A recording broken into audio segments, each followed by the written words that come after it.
उतार चढ़ाव हर व्यक्ति के जीवन में आते हैं और सही मार्गदर्शन से उनका समाधान संभव है। तो आइए मैं करूंगी आपकी हर समस्या का समाधान। नमस्कार, सुस्वागतम, वेलकम। मैं नीतिश माली आपके अपने इस YouTube चैनल में आप सभी का स्वागत करती हूँ। आज मैं आपके सामने मिथुन राशि वालों का मार्च माह का मासिक राशिफल लेकर उपस्थित हुई हूँ। और सबसे पहले माह की शुरुआत में भोले शंकर का सबसे बड़ा पर्व यानी महाशिवरात्रि का पर्व आ रहा है और हर साल की भांति इस साल भी हमारे संस्थान में महाशिवरात्रि की महापूजा का आयोजन होगा। तो ज़्यादा से ज़्यादा संख्या में भाग लेकर इस पूजा का आनंद प्राप्त करें। 3 मार्च को फाल्गुन मास प्रारंभ होने जा रहा है और 10 मार्च को होलाष्टक प्रारंभ हो रहा है। होलाष्टक प्रारंभ होने के पश्चात कोई भी शुभ या मांगलिक कार्य नहीं किए जाते। 17 मार्च को होलिका दहन का पर्व पूरा ही देश बड़ी ही धूमधाम से मनाएगा। ये हमारे धार्मिक पर्वों में से महत्वपूर्ण पर्व के रूप में जाना जाता है। और 18 मार्च को धुलंडी का पर्व आ रहा है, रंगों का त्योहार है, जो कि मेरा भी बहुत प्रिय है और ज़्यादा से ज़्यादा लोगों का प्रिय रहता है। तो इस होली के पर्व की आप सभी को शुभकामनाएं।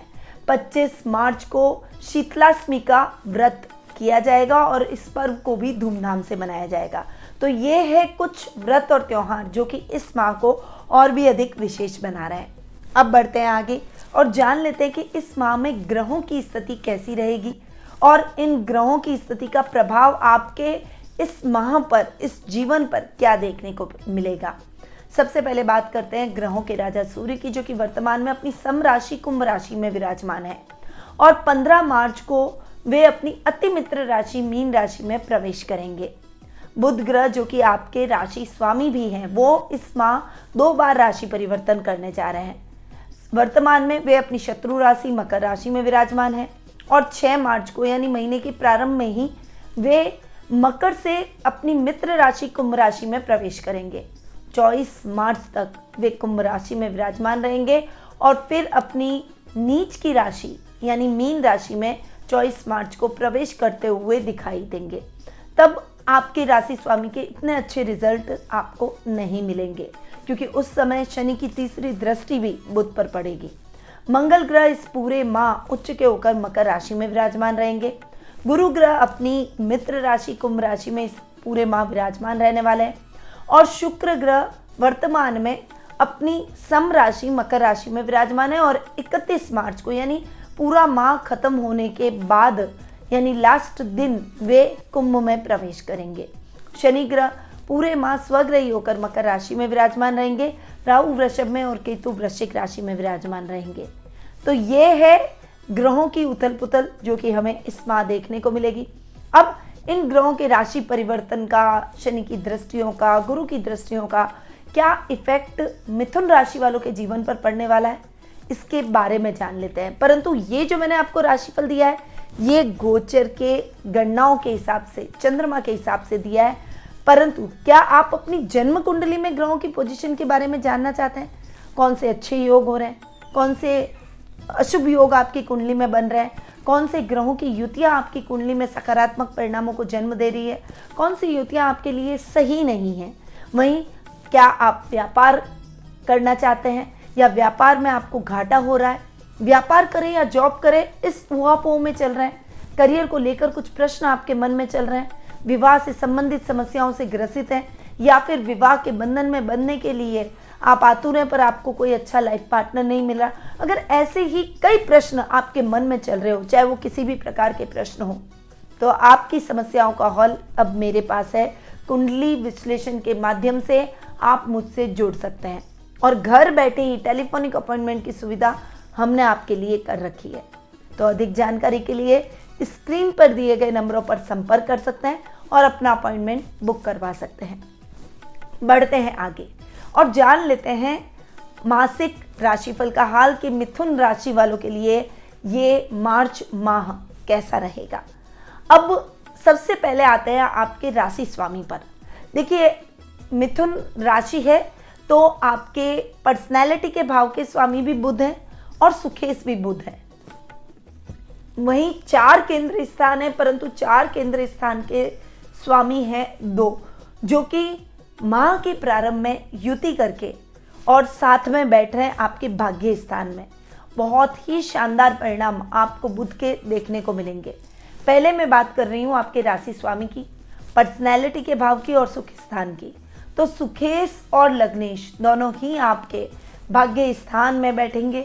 साथ ही आपके कर्मेश और सप्तमेश के साथ जो इनकी युति है और पराक्रमेश के साथ इनकी युति देखने लायक रहेगी। इस समय आप अपने बुद्धिबल और चातुर्य से अपने सभी कार्यों को निर्विघ्न संपन्न कर लेंगे। आपकी बुद्धिमत्ता के चर्चे चारों तरफ होते हुए दिखाई देंगे।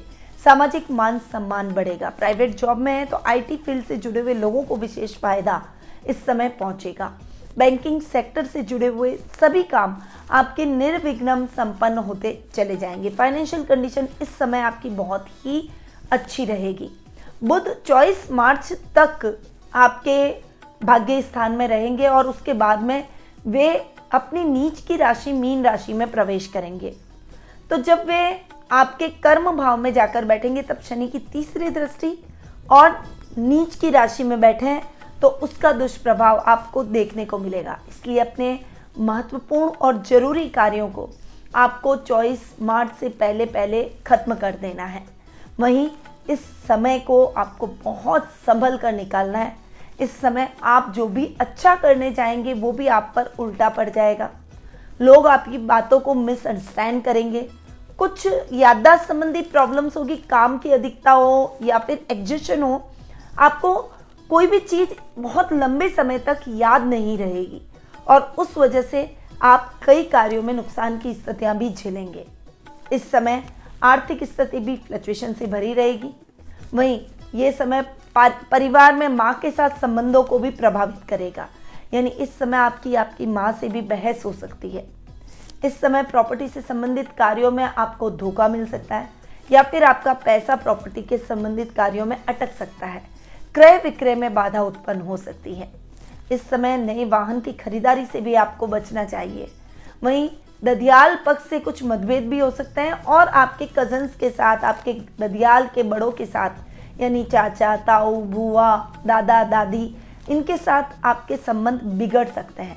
तो थोड़ा सा आपको 24 मार्च के बाद में बहुत ज़्यादा सतर्क होकर अपने जीवन में आगे बढ़ना है। तभी आपके राशि स्वामी और आपके लग्नेश बुध के सकारात्मक परिणाम आपको मिल सकेंगे, क्योंकि 2 केंद्र स्थान के स्वामी बुध हैं। इसीलिए ये माह आपके लिए बहुत मिक्स रिजल्ट राशि के स्वामी के हिसाब से लेकर आ रहा है। अब बात करते हैं द्वितीय भाव की। तो कुटुंब में मान सम्मान बढ़ेगा।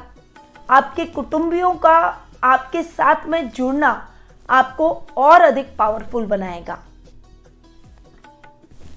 पैतृक संपत्ति संबंधी विवादों से आपको इस समय मुक्ति मिल जाएगी। एक अच्छी बॉन्डिंग आपको अपनी फैमिली में, अपने कुटुंब में देखने को मिलेगी। रिश्तेदारों से आपका तालमेल और भी अधिक गहरा और सुदृढ़ होगा। कार्य क्षेत्र में अधिकारियों के साथ में आपका तालमेल देखने लायक रहेगा।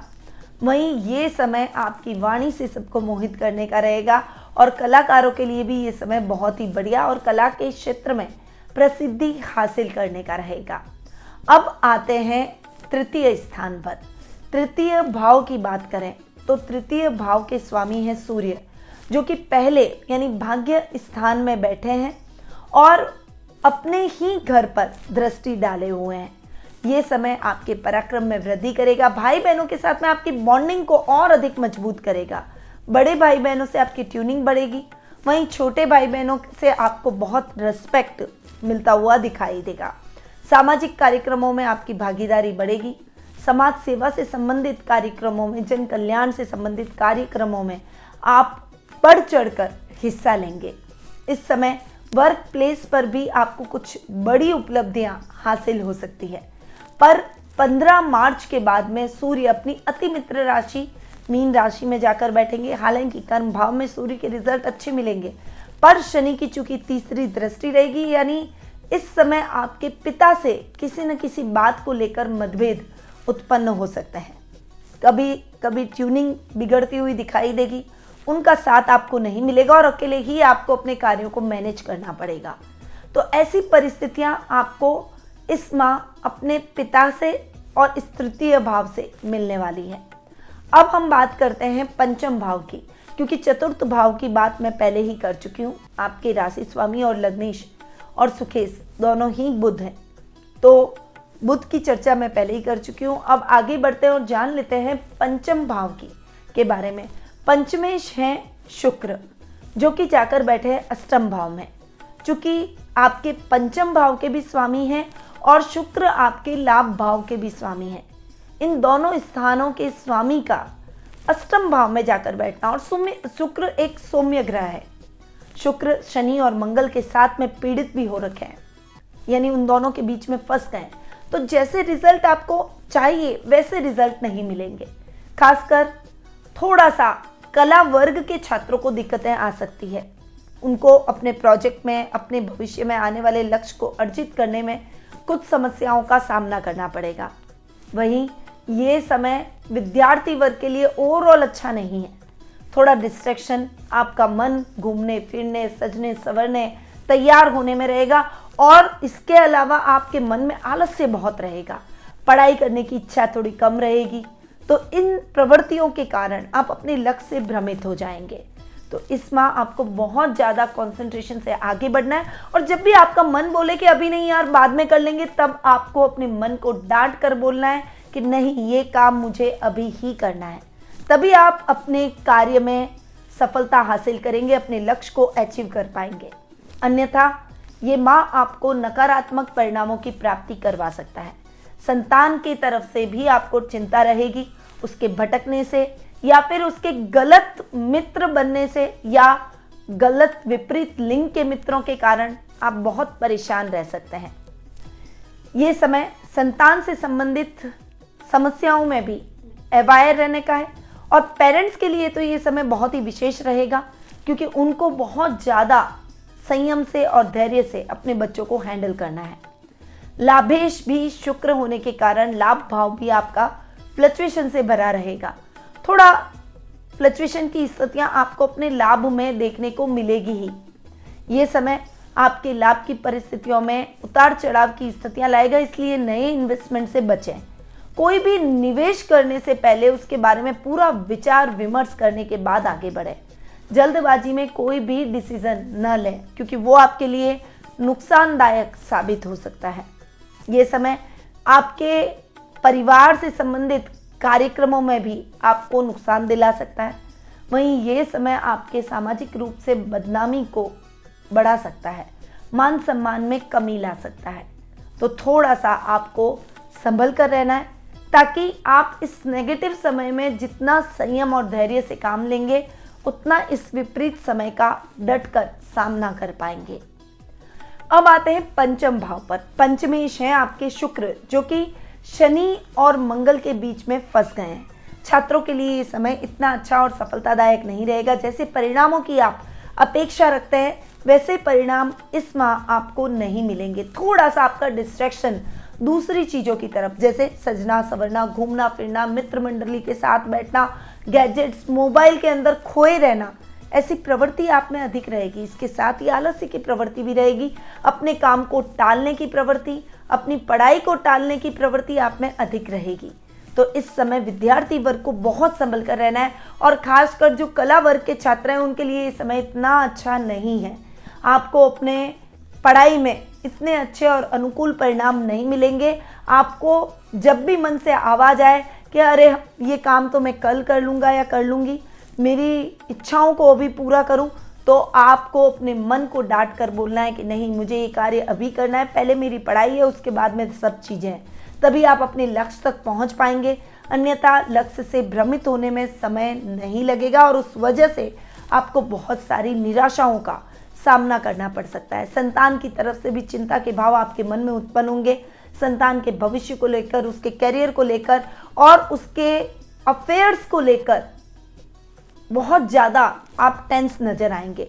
परंतु इस समय आपको बहुत धैर्य से अपने बच्चों को हैंडल करना है, तभी आप इन समस्याओं से अपने बच्चों को निकाल पाएंगे। साहित्य जगत से जुड़े हुए लोगों के लिए ये समय थोड़ा सा स्ट्रगलिंग रहने वाला है, क्योंकि आप जैसा चाह रहे हैं वैसी प्रसिद्धि आपको नहीं मिल पाएगी। साथ ही शुक्र आपके द्वादश भाव के भी स्वामी हैं। 12th हाउस के लॉर्ड का जाकर अष्टम में बैठना और दो क्रूर ग्रहों के बीच में फंस जाना आपके खर्चों में अकस्मात वृद्धि करेगा। इस समय आप अपने ज्वेलरी पर, अपने कपड़ों पर, हर चीज पर, लग्जरी पर बहुत खर्च करेंगे और उस वजह से आपका बजट बिगड़ सकता है। थोड़ा सा आपको संभल कर रहना है। गलत निवेश से भी आपको बचना है क्योंकि राहु 12th में बैठे हैं। हालांकि राहु 12th में बैठकर आपको इतने गलत परिणाम, नकारात्मक परिणाम नहीं देंगे, परंतु फिर भी डिसीजन लेते समय भ्रमित होने की आवश्यकता नहीं है और कोई भी इंपॉर्टेंट डिसीजन लें तो पहले अपने परिवार से या किसी अनुभवी व्यक्ति से सलाह लेकर ही उस डिसीजन में आगे बढ़े, वरना वो निवेश आपका बेकार जा सकता है, उसमें नुकसान हो सकता है और उसमें आपका पैसा फंस सकता है। अब आते हैं षष्ठम भाव पर। षष्ठम भाव के स्वामी है मंगल, जो कि आपके लाभ भाव के भी स्वामी हैं। तो लाभेश और षष्ठेश दोनों ही मंगल है। मंगल बैठे हैं अष्टम भाव में। षष्ठेश का अपने से तृतीय भाव में, तृतीय स्थान में जाकर बैठना, यानी अपने से तीसरा मंगल का बैठना आपके कार्यों में, आपके जो स्वास्थ्य में है वो सुधार तो लाएगा, पर फिर भी आपको इस समय वायरस से संबंधित समस्याओं से बचना पड़ेगा, इन्फेक्शन से संबंधित समस्याओं से बचना पड़ेगा। रक्त विकारों में आपको थोड़ा सा संभल कर रहना है। ब्लड से रिलेटेड प्रॉब्लम हो सकती है। इस समय कीटाणुओं, रोगाणुओं से थोड़ा सा सावधान रहें। अपने आसपास की हाइजीन का विशेष रूप से ध्यान रखें। वहीं योगा, मेडिटेशन, प्राणायाम, जिम, इनको तो अपने दिन की दिनचर्या बनानी ही है। सुबह 1-1.5 घंटा जितना भी आप दे सकें अपने शरीर को, अपने स्वास्थ्य को जरूर दें। साथ ही ये समय शत्रुओं से भी सावधान रहने का है। हालांकि आप अपनी पावर के दम पर अपने शत्रुओं को परास्त जरूर कर देंगे, पर फिर भी आपको अवेयर होके चलना है ताकि आपके शत्रु आपको नुकसान न पहुंचा सके। गलत मित्रों की संगति से भी बचें। ननिहाल से आपको बहुत अच्छा सपोर्ट मिलेगा और उनसे आपको किसी भी प्रकार की जरूरत हो, चाहे वो फाइनेंशियली हो और चाहे मेंटली हो, वो आपको सपोर्ट करेंगे। अब लाभेश मंगल जो कि अष्टम में जाकर बैठे हैं और शनि और शुक्र के साथ युति किए हुए हैं। शनि मंगल की युति एक क्रांतिकारी योग टाइप बनाती है और ये क्रांतिकारी योग व्यक्ति के जीवन में कुछ परिवर्तन करने का प्रयास करता है, परंतु ये परिवर्तन समाज से विपरीत हो सकते हैं और आपके जीवन को नुकसान पहुंचा सकते हैं। इसीलिए हमेशा ऐसी विचारधारा रखना ठीक नहीं है। कभी कभी हमें लोगों के साथ भी चलना पड़ता है, चाहे या ना चाहे। इसलिए अपने अंदर एक मैच्योरिटी लेवल को बढ़ाइए, तभी आप अपने सामाजिक मान सम्मान में वृद्धि कर पाएंगे। ये समय आपको सोच समझकर निवेश करने का रहेगा, क्योंकि अगर इन्वेस्टमेंट में थोड़ा सा भी ऊपर नीचे हुआ तो परिणाम आपको नकारात्मक देखने को मिलेंगे। आईटी फील्ड, टेक्निकल फील्ड या फिर इंजीनियरिंग के फील्ड से जुड़े हुए लोगों के लिए ये समय थोड़ा सा संभल कर चलने का है। अनचाही ट्रांसफर होना, बॉस से किसी बात को लेकर बहस हो जाना, अपने सहकर्मियों से तालमेल न होना, ऐसी समस्याएं उत्पन्न हो सकती हैं। परंतु इस समय आपको बहुत फूंक फूंक कर कदम रखने हैं ताकि आप इन समस्याओं से बच सकें। तो संयम और धैर्य से काम लें। अपने बॉस की कोई बात आपको नहीं समझ में आती है तो उनसे शांतिपूर्वक वार्तालाप करें। अपनी बातों को उनके सामने शांति से और संयम से रखने का प्रयास करें, शायद वो आपकी बातों को समझ जाए। ये समय आपके लिए एकाग्रचित होकर अपने काम में आगे बढ़ने का है, न कि भ्रमित होकर गलत डिसीजन लेने का। इसीलिए भ्रम की स्थितियों को अपने जीवन में उत्पन्न न होने दें। अब आगे बढ़ते हैं और जान लेते हैं सप्तमेश के बारे में। देखिए, आपकी कुंडली में सप्तमेश और कर्मेश दोनों ही गुरु हैं। सप्तम स्थान के रिजल्ट अच्छे हैं, परंतु कर्म स्थान के रिजल्ट आपको सो मिलेंगे, क्योंकि सप्तमेश गुरु अपने से तृतीय जाकर बैठे।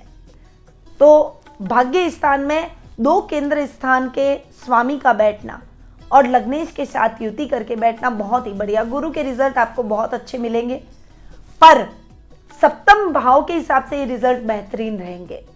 इस समय आपके दाम्पत्य सुखों में वृद्धि होगी। विवाह से संबंधित समस्याएं चल रही थी तो वो दूर हो जाएगी और आपको अपना परफेक्ट लाइफ पार्टनर मिल जाएगा। वहीं लव रिलेशनशिप में भी ये समय बहुत ही बढ़िया रहने वाला है। आप अपने मन की बात अगर किसी के सामने रखना चाहते हैं तो बेझिझक रख लीजिए, वो आपकी बातों को जरूर समझेगा। इस समय व्यापारी वर्ग को जो मैनेजमेंट के फील्ड से जुड़े हुए हैं उनके लिए बहुत बढ़िया ये टाइम पीरियड रहने वाला है। अपने कार्यों में आपको अच्छी उन्नति और प्रगति देखने को मिलेगी।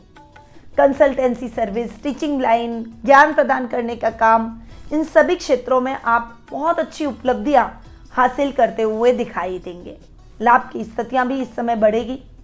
पार्टनरशिप में काम करने से थोड़ा सा बचें अगर आप नया काम शुरू करना चाहते हैं तो। और यदि आप ऑलरेडी व्यापार साझेदारी में कर रहे हैं तो अपने साझेदार को लेकर चलें, उनकी भावनाओं का सम्मान करें। बस इस बात का ध्यान रखिए, घर में बहुत बढ़िया माहौल रहेगा। पारिवारिक सदस्यों के बीच में तालमेल अच्छा रहेगा। खासकर आपके लाइफ पार्टनर का आपको बहुत अच्छा सपोर्ट देखने को मिलेगा। अब आगे बढ़ते हैं और जान लेते हैं कि कर्म भाव के हिसाब से गुरु के क्या रिजल्ट रहेंगे। तो कर्मेश गुरु अपने से 12वें बैठे। थोड़ा सा नौकरी पेशा लोगों के लिए ये समय फ्लक्चुएशन से भरा हुआ है। मेहनत जितनी करेंगे उतना फल आपको नहीं मिलेगा। थोड़ी सी निराशा हो सकती है, पर मेहनत का फल आज नहीं तो कल जरूर मिलेगा। इस बात को सोचकर अब मेहनत करते चले जाइए, तो आप अपने परिणामों को आज नहीं तो कल जरूर सकारात्मक पाएंगे। इस समय आपको अपने पिता से भी तालमेल बनाकर चलना है, क्योंकि पिता से मतभेद होने की संभावना बनी हुई है। अगर आप व्यापार कर रहे हैं, बिजनेस कर रहे हैं, तो अपने स्टाफ के साथ में एक बॉन्डिंग बनाकर चलिए और अपने कार्य करने के तरीकों पर गौर करते हुए उसमें कुछ सकारात्मक बदलाव लाने का प्रयास कीजिए। तभी आप सफलता हासिल कर पाएंगे और सफलतापूर्वक अपने कार्यों को पूर्ण कर पाएंगे। अब आते हैं अष्टम भाव पर। अष्टम भाव की बात करें तो अष्टमेश और भाग्येश दोनों ही आपके शनि हैं, जो कि अष्टम भाव में स्वग्रही होकर बैठे हैं। शनि जिस घर में बैठते हैं उस घर को बढ़ाते हैं, यानी अष्टम भाव में बैठकर थोड़ा सा आपकी डेली रूटीन की लाइफ को डिस्टर्ब कर सकते हैं, परंतु चूंकि अपने घर में ही बैठे इसीलिए अपने घर का बुरा नहीं चाहेंगे। इस बात को भी आपको ध्यान रखना है। इस समय रोजमर्रा की जो भी रूटीन की क्रियाकलाप है या फिर गतिविधियां हैं उसमें आपको बहुत अच्छी सफलता प्राप्त होगी। अब आपका एक बैलेंस होकर चलना आपके कार्यों में सफलता दिलवाएगा। इस समय रिश्तों में भी एक अच्छा बैलेंस देखेंगे, वहीं आपकी प्रोफेशनल लाइफ में भी आप बहुत अच्छा बैलेंस देखेंगे। इस समय कोई भी काम करने जा रहे हैं तो निवेश करते समय सोच समझकर आगे बढ़ें। लॉन्ग टर्म इन्वेस्टमेंट में आपको फायदा होगा। शेयर मार्केट और लॉटरी में अच्छा खासा लाभ प्राप्त करेंगे। क्योंकि शनि आपके भाग्येश भी हैं और सूर्य बुध का बुधादित्य योग भाग्य स्थान में बन रहा है।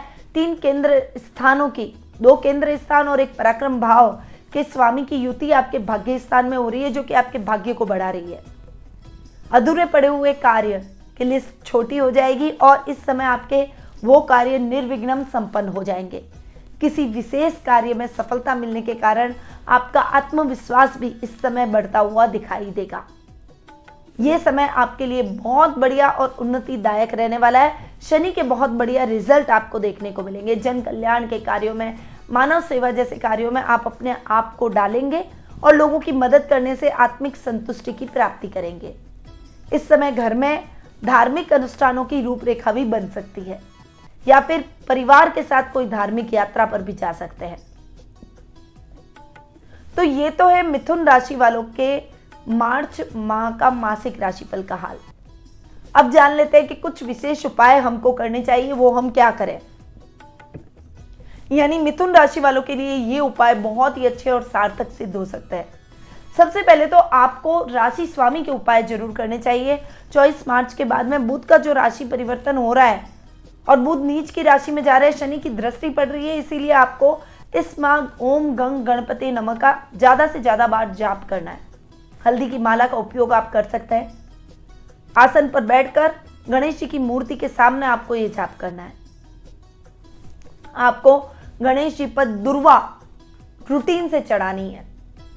ऋण हरता गणेश स्तोत्रम का पाठ करेंगे तो आपको बहुत ही बढ़िया रिजल्ट प्राप्त होंगे। वहीं ये समय आपके जीवन में आ रही समस्याओं को दूर भी कर सकता है, इसीलिए इस समय गणेश रुद्राक्ष को अपने गले में जरूर धारण करें।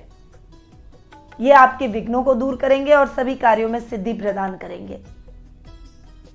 लग्न बिस्सा पेंडेंट रुद्राक्ष का जो आता है उसे आप अपने गले में धारण कर सकते हैं। रुद्राक्ष का लग्नेश पंचमेश और नवमेश के हिसाब से पेंडेंट हमारे द्वारा बनाया जाता है। तो अगर आप लग्नेश, पंचमेश और नवमेश यानी भाग्येश को स्ट्रॉन्ग करना चाहते हैं और अपने इस माह को और अपने जीवन को सार्थक करना चाहते हैं तो इन उपायों को अपने जीवन में जरूर अपनाएं। अब मैं अपनी वाणी को यहीं विराम देती हूँ। स्वस्थ रहिए, व्यस्त रहिए, मस्त रहिए और हमेशा मुस्कुराते रहिए। होली की आप सभी को हार्दिक शुभकामनाएं।